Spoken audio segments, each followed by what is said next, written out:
Good evening and welcome to State of Business, our television's prime time news bulletin. I'm Madhusha Tavapala. Let's take a look at the headlines first. Power sector regulator urges CEB to address electricity supply issues, and CMI to select best managers in Sri Lanka.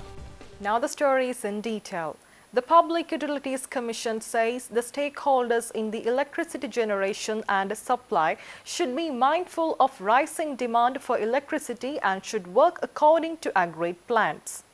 Speaking exclusively to our television, the Director General of the PUCSL, Damita Kumarasinghe, said the annual demand for electricity is increasing at around 5% to 6% each year.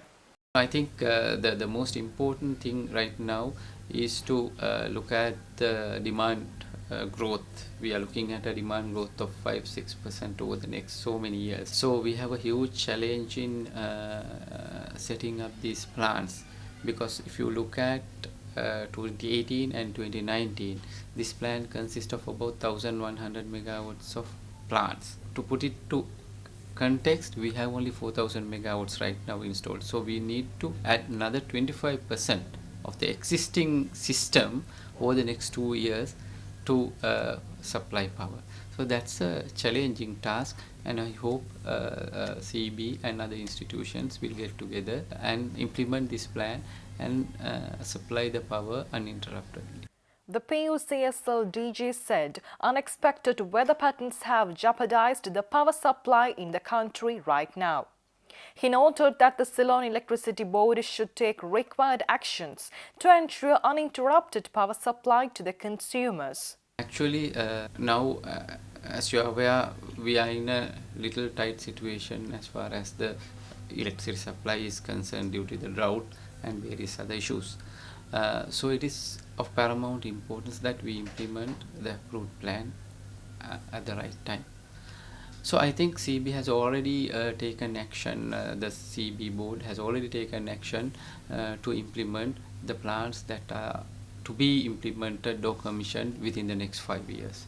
So it is moving.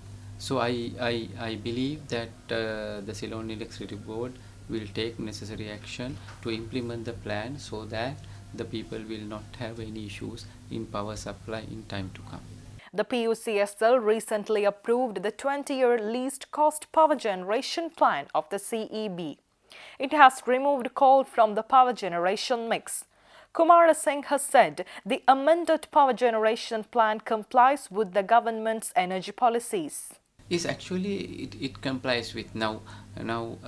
If you look at the policy stated by the Ministry of Power and Renewable Energy in 2050, there is a definite target to have energy independence by 2030, and it very clearly states that it should be a renewable and domestic based electricity generation.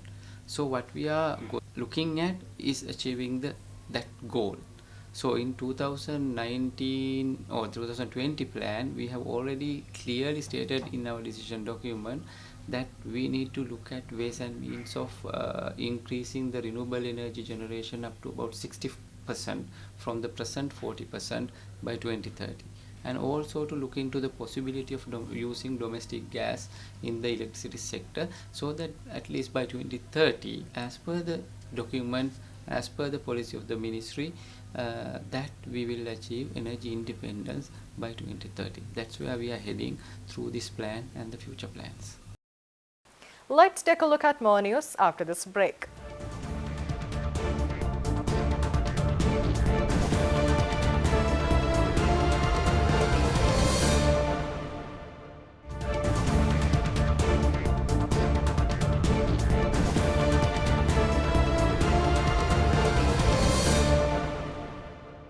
Welcome back. The Managing Director of Product PLC, Mahesh Ranasoma, says the local manufacturers must study the customer demand first before producing any product. He said thorough understanding on market opportunities will create a successful enterprise. Ranasoma expressed these views speaking at the recently held Sri Lanka Economic Summit organized by the Ceylon Chamber of Commerce. Firstly, we need to know what is the customer asking, what is the value for the customer. Once we know that, it is possible for us to design the manufacturing and the supporting supply chain to deliver that value to the customer. And the competitiveness in delivering that value defines where you will stand in the global market. So I think there is this perspective that we need to understand, are we identifying or are we capable of finding out where those opportunities lie in the market to match our capability, and what are the gaps in our capability that we cannot serve those needs, and how to close those gaps. He said the same strategy applies for Sri Lanka to go up in the ladder as a manufacturing base for the global markets.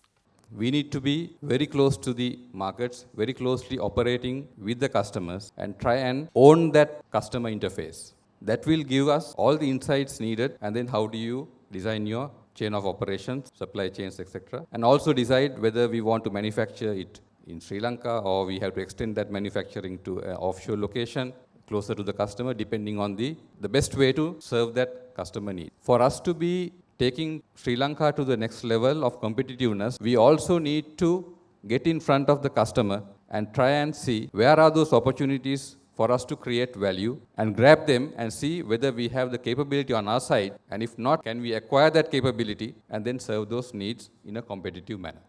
The Sri Lankan branch of Chartered Management Institute of UK recently launched its CMI Management Excellence Awards for the first time in the country. The award ceremony is scheduled to be held in December this year. CMI Sri Lanka will give away 40 awards in 3 industry categories and 2 organizational categories for both public and private sectors in Sri Lanka. These awards will honor the best performers in the management field while providing a prestigious recognition to the organizations of the award winners. Applications for the awards are open till 30th of September. CMI UK has been backing professional managers for more than 60 years. The mission of CMI is to increase the number and standard of professionally qualified managers along its vision of creating better led and better managed organizations. Further, it is very important that we keep in mind the values of CMI, which are to be professional, progressive, passionate and practical. We invest in quite heavily, and I'm absolutely horrified to tell you that this year the Foreign Office had nobody on the shortlist. I can tell you the motivating feature that had on the organisation to make sure that come 2017, that we are absolutely right there again with Foreign Office managers and projects and teams right there being nominated for awards at the highest level of governance. With that, we wrap up State of Business. We'll meet you tomorrow with more latest news. Until then, take care. Good night.